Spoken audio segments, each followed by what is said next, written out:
Shalom saudaraku yang dikasihi Tuhan Yesus. Perenungan Agape Course Ministry hari ini dengan tema karya keselamatan.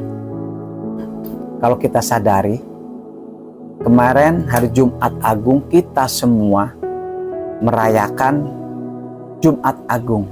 Bahkan seluruh dunia kita merayakan Jumat Agung, yaitu merayakan kematian Tuhan Yesus di atas kayu salib, yaitu untuk menebus dosa-dosa kita semua yang ada di dunia ini. Nah, ini adalah puncak kekristenan kita, saudara. Firman Tuhan Yohanes 3 ayat 16, karena begitu besar kasih Allah akan dunia ini, sehingga ia mengaruniakan anaknya yang tunggal, supaya setiap orang yang percaya kepadanya tidak binasa, melainkan beroleh hidup yang kekal.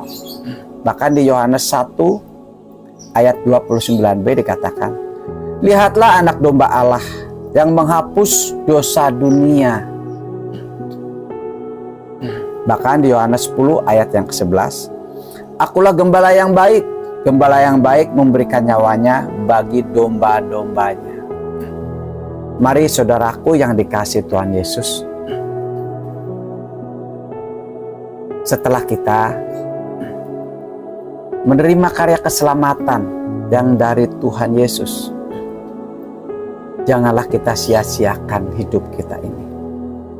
Karya keselamatan ini jangan sampai kita sia-siakan, saudara. Kita harus menjadi anak-anak Tuhan yang taat dan setia akan Dia. Bahkan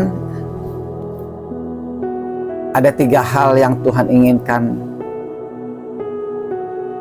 bagi kehidupan kita.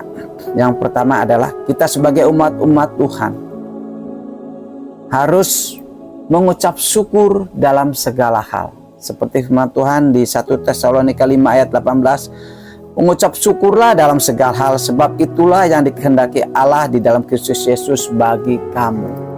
Jadi mengucap syukurlah dalam segala hal. Setelah kita menerima karya keselamatan, kita harus mengucap syukur dalam segala hal. Di saat kita diberkati maupun tidak diberkati, di saat kita sehat maupun tidak sehat, kita harus mengucap syukur. Dalam situasi apapun yang ada di dunia ini, kita harus mengucap syukur. Karena apapun yang terjadi dalam kehidupan kita, Tuhan Yesus tetap baik dalam kehidupan kita. Amin, saudara. Yang kedua, kita harus mengakui Yesus sebagai Tuhan dan Juru Selamat. Setelah kita menerima karya keselamatan dari Tuhan Yesus, janganlah kita menyimpang ke kanan dan ke kiri, saudara. Janganlah kita percaya kepada ilah-ilah yang lain. Sekali Yesus tetap Yesus, saudaraku. Janganlah kita menjual iman kita kepada yang lain. Karena di saat kita menjual iman kita, kita mengkhianati semua karya keselamatan yang Tuhan Yesus sudah berikan atas kita. Dan yang ketiga, saudara, kita harus bersungguh-sungguh di dalam beribadah. Dengan cara apa? Di saat kita pagi hari, janganlah kita mencari hal yang lain terlebih dahulu, tapi utamakanlah Allah kita. Utamakan kita cari Tuhan. Seperti firman Tuhan katakan, carilah dahulu kerajaan Allah, maka semuanya akan digenapi. Kita cari Tuhan. Saat bangun tidur kita mengucap syukur, Bapa terima kasih, Tuhan Yesus terima kasih Bapa penyertaan sepanjang malam hingga pagi ini. Bahkan kita yang sudah dibangunkan pada pagi hari, kita masih diberikan udara yang segar, dapat menghirup udara yang segar yang Tuhan berikan atas kehidupan kita, saudara.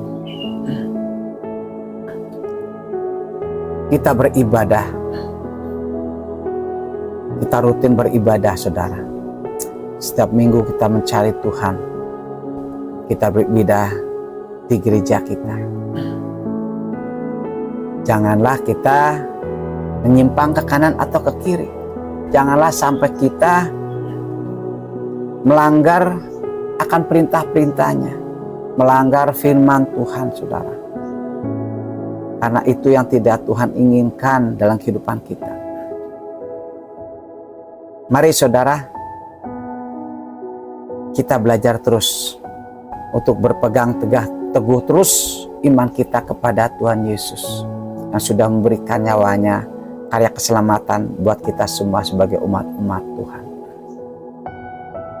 Sekali Yesus, tetap Yesus. Janganlah goyah dengan situasi apapun. Apapun yang terjadi, Tuhan Yesus tetap baik buat kehidupan kita. Amin saudara. Tuhan Yesus memberkati.